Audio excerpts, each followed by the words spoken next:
Good morning बच्चों, मैं BL Agarwal आज आपको इस लेक्चर में कॉस्ट एंड मैनेजमेंट अकाउंट का एक chapter budget and budgetary control topic cash budget का एक प्रॉब्लम सोल्व करके समझाने का कोशिश करूंगा। उम्मीद करूंगा आपको ज़रूर समझ में आएगा। यहाँ देखिए, आपके सामने एक प्रॉब्लम रख दिए, प्रिपेयर ए कैश बजट। किसका? तो नाम दिया है रचना लिमिटेड। मंथ है अप्रैल मई जून, दैट इज 3 महीने का बजट बनाना है, अप्रैल मई जून। इंफॉर्मेशन में देखिए 4 ही है, सेल्स, परचेज, वेजेज, ओवरहेड। ये जो सेल्स और परचेज है उसमें देखिए 10% परचेजेज, 20% सेल्स फॉर कैश। इसका मतलब सेल्स में 2080 और परचेज में 1090। तो 10% परचेज कैश माना जाएगा, 90% क्रेडिट। 20% सेल कैश माना जाएगा, 80% क्रेडिट। ये जो सेल क्रेडिट होगा उसका देखिए 80% of credit share are collected in the month following the cell.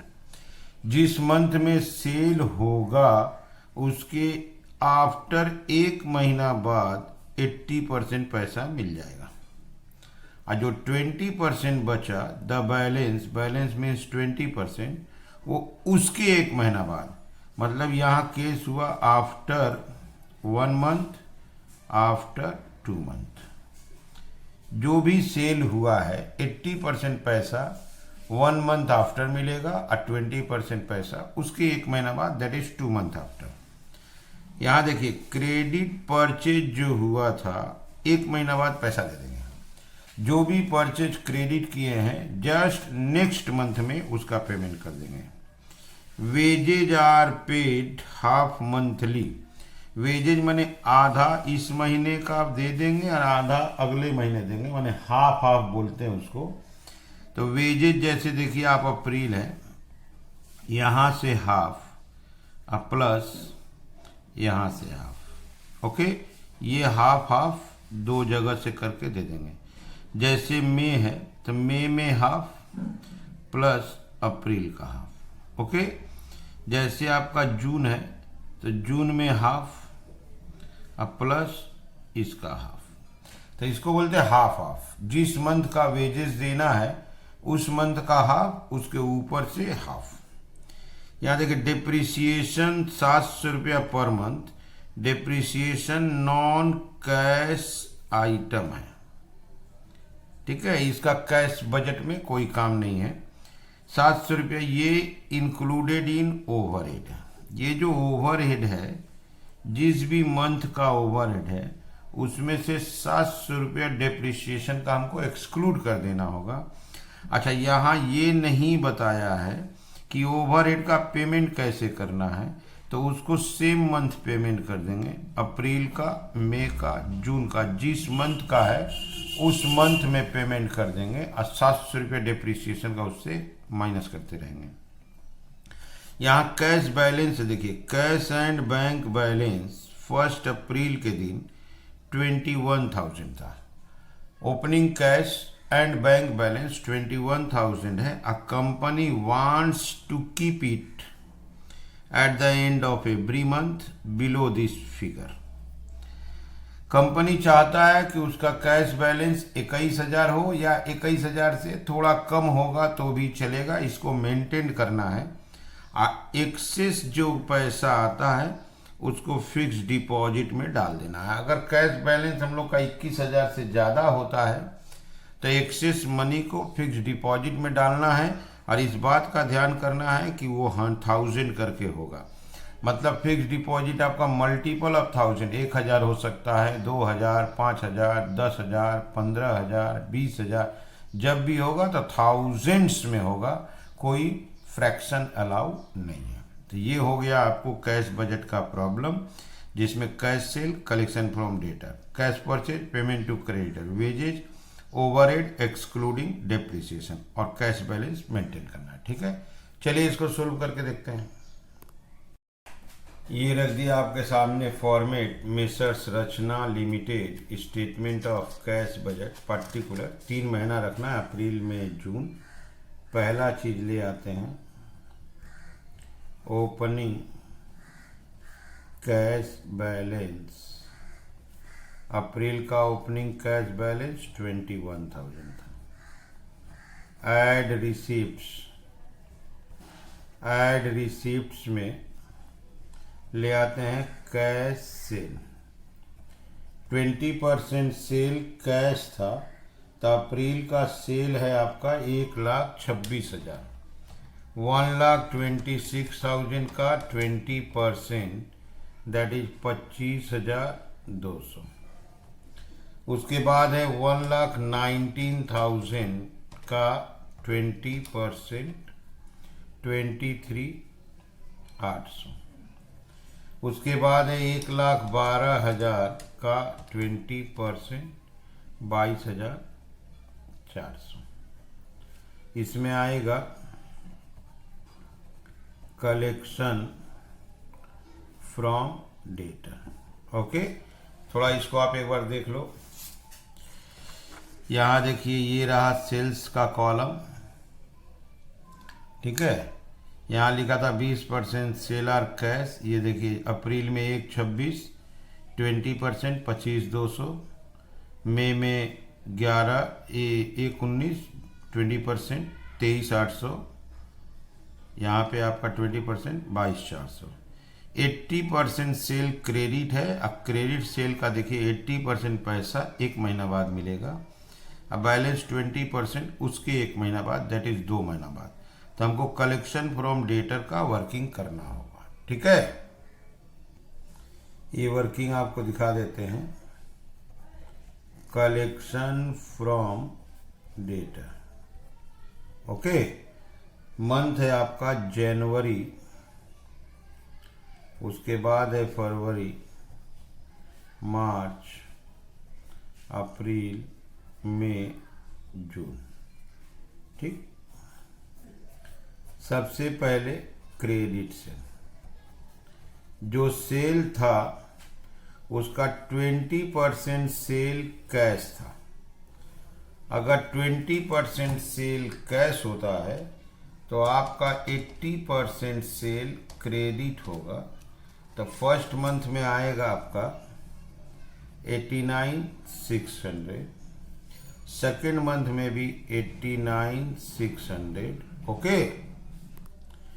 Third month में आपका है 84,000, 1,00,800।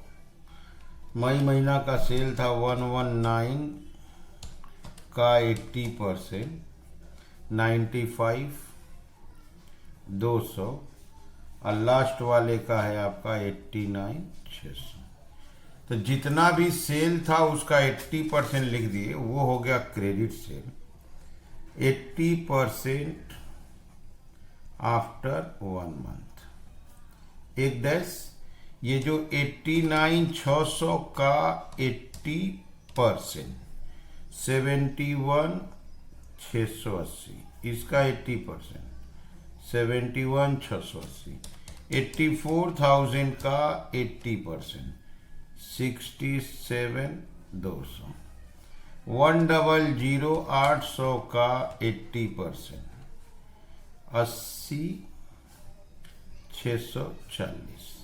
95,200 का 80% 76,160।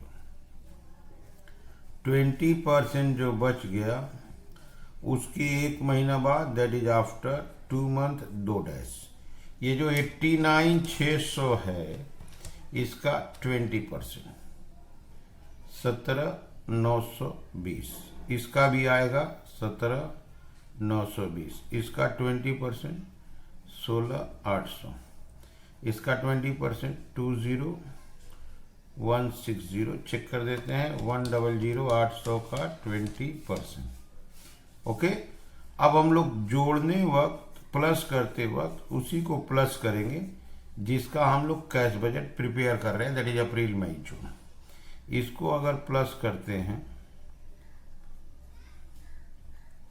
ये हो गया आपका 85, 120, इसको प्लस करते हैं 97, 440, इसको प्लस करते हैं 96, 320। ओके, तो कलेक्शन फ्रॉम डेटर में सबसे पहले क्रेडिट सेल लिखे, टोटल सेल का 80%। कलेक्शन में बोला था 80% एक महीना बाद पैसा देगा, तो 1 मंथ आफ्टर एक डैश दिए, यहाँ से 80% ऐसे करके चलते चलेगा। 20% उसके एक महीना बाद देगा, दैट इज 2 महीना बाद 2 डैश दिए, यहाँ का 20% ऐसे करके गए। प्लस करते वक्त जिस मंथ का बजट बना रहे हैं उसी को प्लस किया जाता है। ठीक है, अब चलिए इसको ले आते हैं, कलेक्शन फ्रॉम डेटर के नाम से फिलअप करते हैं। कलेक्शन फ्रॉम डेटर में 85, 120, 97, 440, 96, 320। अब यहाँ पे हम लोग रिसीट्स को ऐड करने का जगह दे देंगे। ये हो गया अपना रिसीट्स का काम पूरा हो गया। अब इसके बाद चलेगा total payment, that is less payment. Less payment में सबसे इम्पोर्टेंट चीज आप देखो, परचेज था, ये परचेज में 10% कैश परचेज था, तो 90% क्रेडिट परचेज होगा। अब क्रेडिट परचेज देखिए 1 महीना बाद देना है। अप्रैल में मार्च वाले को पेड करेंगे अप्रैल में, अप्रैल वाले को मई में, ये हुआ 1 महीना बाद। तो सबसे पहले लाते हैं कैश परचेज। अप्रैल का परचेज है 70,000, 10% 7,000। 63,000 का 10% 6,300। 49 का 10% 4,900। पेड टू क्रेडिटर 1 मंथ के बाद देना है, तो मार्च वाले को अप्रैल में पे करेंगे 52,920। 52,920 मार्च वाला अप्रैल में गया, अप्रैल वाला 63 मई में चला जाएगा, और 63,000 का 90% 56,700, ये हुआ था आपका। 58,800 का 90% था, ये था आपका 52,920। इसके अलावा वेजेज का देखिए, हाफ मंथली वेजेज पे होगा। तो हम लोग कैश परचेज, कैश सेल लिख दिए, payment to creditor, collection from debtor लिख दिए। ये कलेक्शन फ्रॉम डेटर का था, ये पेमेंट टू क्रेडिटर था। वेजेज हाफ मंथ है, तो हम वेजेज का वर्किंग दिखा देते हैं आपको। यहाँ वर्किंग जो कर रहे थे इसी में वर्किंग में आ जाएगा। पेमेंट फॉर वेजेज, वेजेज जो है पहले लिख लेंगे। वेजेज आपका है जनवरी में 28,000, 25,200, 30,800, 33,600, 28,000, 25,200। ये वेजेज है हाफ सेम मंथ। यहाँ हाफ देना है, जो है उसका हाफ, क्लियर, जो है उसका हाफ नेक्स्ट मंथ। अगले महीना देना है, ये डैश आधा देंगे, यहाँ से चालू करेंगे आधा, 12,600, 15,400, 16,800, 14,000। अगर आप देखो तो अप्रैल ये है, अप्रैल में अप्रैल का आधा मार्च से आधा। मई में देखिए मई का आधा, अप्रैल का आधा, इसका आधा, पीछे से हाफ हो गया। इसको ऐड कर दीजिए 32,200, इसको ऐड कीजिए 30,800, ये ऐड करो 26,600। तो वेजेज 32,200, 30,800, 26,600। यहाँ ले आते हैं वेजेज 32,200, 30,800, 26,600। ओके। इसके अलावा एक आइटम था ओवरहेड, इसमें एक्सक्लूडिंग डिप्रिसिएशन करना होगा। ये देखिए ओवरहेड के लिए 700 रुपया डिप्रिसिएशन है। कब पेमेंट करना है बोला नहीं है, सेम मंथ पेड कर देंगे। 700 रुपया कम करेंगे 9,100, यहाँ 7,700, 6,300। 700 रुपया कम करके 9,100, 7,700, 6,300। 9,800 था, 700 कम किए 9,100। 8,400 था, 700 कम किए 7,700। 7,000 में 700 कम किए 6,300। ओके, सारा पेमेंट हो गया। अब इसको क्लोज करेंगे। अब क्लोजिंग बैलेंस मेंटेन करना है, इस बात का ध्यान रखेंगे।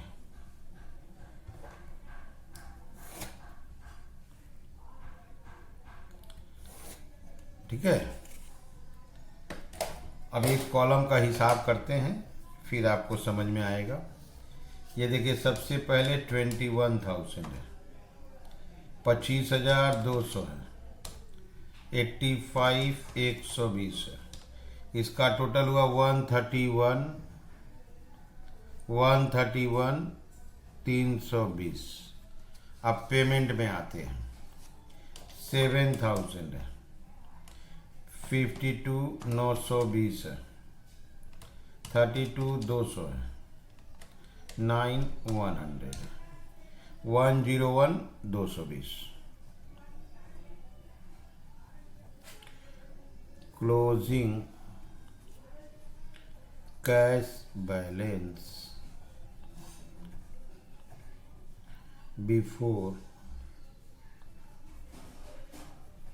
Fixed deposit. Okay, purchase of fixed deposit, sale of fixed deposit. ठीक है, और लास्ट में क्लोजिंग कैश बैलेंस। पहले आप इसको समझो कैसे करना है। ये फाइनल क्लोजिंग कैश बैलेंस हम लोग का आंसर होगा। ये जो आंसर आएगा, this is final closing cash balance. Clear? आप यहां देखो, आपका रिसीट्स है 131,320, 131,320 आपका रिसीट्स है। पेमेंट देखिए 101,220। बैलेंस आया आपका यहाँ पे 30,100। क्लियर? अब यहाँ समझना है आपको। यहाँ देखिए बोला है कैश एंड बैंक बैलेंस 21,000 था। हमको बैलेंस 21,000 के आसपास ही रखना है, बिलो दिस फिगर, थोड़ा सा नीचे अलाउ है। एक्सेस होने से हम फिक्स डिपॉजिट में इन्वेस्ट कर देंगे 1,000 का मल्टीपल। ओके, तो यहाँ हम लोग को बैलेंस 21,000 रखना है। यहाँ आया 30,900, तो 30,100 आया, सॉरी 30,100 और 21,000 बैलेंस रखना है। तो हमारा 9,100 ज़्यादा हो रहा है। तो अगर हम 10,000 का फिक्स डिपॉजिट परचेज करें तो हमारा बैलेंस 20,100 हो जाएगा। तो 21,000 के नीचे थोड़ा सा अलाउ है, ऊपर अलाउ नहीं है। अगर हम 9,000 का परचेज करते तो ये 21,100 हो जाता, दैट इज 100 रुपये बेसी हो जाता। तो नीचे अलाउ है, तो 10,000 का परचेज कर लिए। तो ये हमारा closing cash balance before fix deposit है। पैसा ज़्यादा है, फिक्स डिपॉजिट परचेज कर दिए, मल्टीपल ऑफ 1000, 9100 का नहीं खरीद सकते हैं, 10 का खरीद लिया और बैलेंस बच गया 20,100। यही 20,100 अगले मंथ का ओपनिंग बैलेंस बनेगा। 20,100 प्लस 23,800 प्लस 97,440, 141,340। अब हम पेमेंट को ऐड करते हैं। 6,300, 63,000, 30,800, 7,700। ये आया 107,800। 107,800 माइनस करते हैं 141,340, 33,540। ये बैलेंस आया 33,540। यहाँ अगर हम 13,000 का इन्वेस्ट कर दें, 13,000 इन्वेस्ट कर दे तो बैलेंस बचेगा 20,540। 21,000 तो रखना ही है, तो जितना एक्स्ट्रा इन्वेस्ट कर दिए। ठीक है, तो बैलेंस आया था 33,540, तो 21,000 से एक्स्ट्रा था, तो 13,000 इन्वेस्ट कर देंगे तो 20,540, दैट इज देखिए 21,000 से थोड़ा कम है। ये 20,540 चला गया, इसका ओपनिंग बैलेंस बैठने 20,540।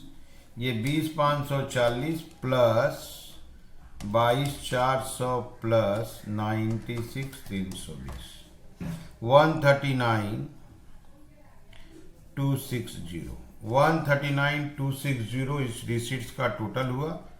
पेमेंट को ऐड करते हैं। 4,900, 56,700, 26,600, 6,300, 94,500, 94,500 ये रिसीट्स है। इससे माइनस करते हैं 139,260, 139,260 माइनस 94,500, बैलेंस आया 44,760।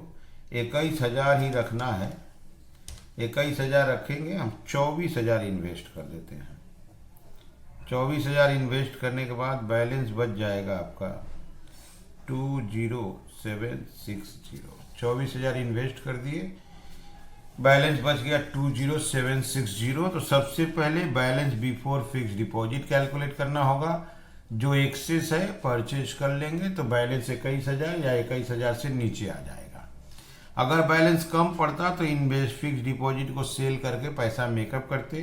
परचेज हमेशा मल्टीपल ऑफ 1000 में रखना है, तो इसलिए बढ़ा के परचेज करेंगे तो जाकर बैलेंस मेंटेन होगा। ओके, तो ये हो गया cash budget.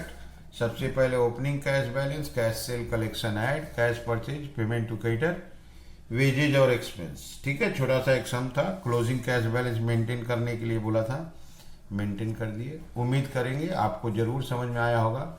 Okay, thank you, bye.